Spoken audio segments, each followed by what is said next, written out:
छत्रपति संभाजी महाराज के दरबार में एक कवि आया जिसका नाम कन्होजी था। वह एक गरीब कवि था, लेकिन उसकी कविता में एक अनोखी शक्ति थी। कन्होजी ने छत्रपति संभाजी महाराज की प्रशंसा में एक कविता लिखी और उन्हें भेंट की।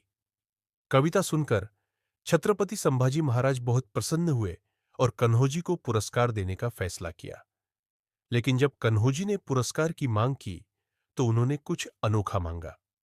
उन्होंने कहा, महाराज, मैं आपके दरबार में रोज आऊंगा और आपकी प्रशंसा में कविता सुनाऊंगा, लेकिन मुझे एक विशेष पुरस्कार चाहिए।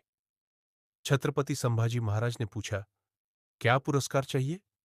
कन्होजी ने कहा, महाराज, मुझे हर रोज एक स्वर्ण मुद्रा चाहिए, लेकिन एक शर्त पर। अगर मैं आपकी प्रशंसा में कविता सुनाऊंगा तो मुझे स्वर्ण मुद्रा मिलेगी, लेकिन अगर मैं आपकी प्रशंसा में कविता नहीं सुनाऊंगा तो मुझे एक पद्मा, एक प्रकार की माला देनी होगी।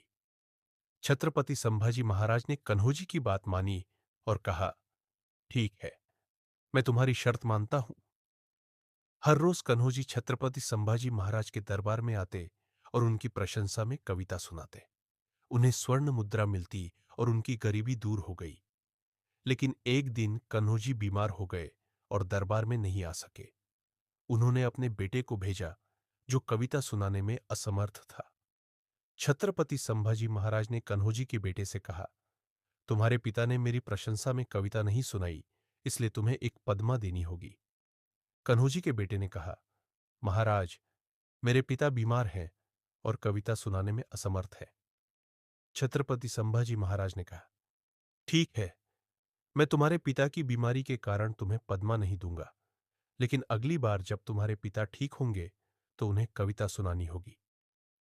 कन्होजी के बेटे ने छत्रपति संभाजी महाराज को धन्यवाद दिया और कहा, महाराज, आपकी महानता और दयालुता के कारण हम आपके आभारी हैं। इस तरह छत्रपति संभाजी महाराज ने अपनी महानता और दयालुता का परिचय दिया और कन्होजी को पुरस्कृत किया।